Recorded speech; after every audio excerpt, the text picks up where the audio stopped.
bloger 3-sinf, 4-sinfda o'qiydigan bir bolaga savol beryapti-da. Uka, seni qahramoning kim desa, boyagi bola futbolga qiziqar ekan. O'zi hali yosh bola Messi deb javob berdi-da. Hozir shu 9-sinfda, 10-sinfda maktabda o'qiydigan bolalarga, umuman bitiruvchi bolalarga savol bersangiz ham shu javobni aytadi-da. Seni qahramoning kim desangiz, Messini, Ronaldoni, Habibni, Konorni aytadi-da.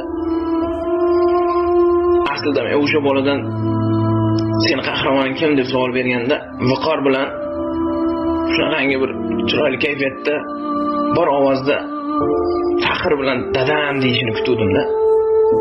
Erkak kishi ko'chani odam bo'ladi-da. Shu uyda o'tiradigan ayollarga bitta gap, shu farzandingizdan kimdir seni qahramoning kim deb so'raganda, dadam deb javob beradigan qilib qo'ying-da. Faxr bilan dadam deb javob beradigan qilib qo'ying. Chunki u farzand bilmaydi-da, hali yosh bola.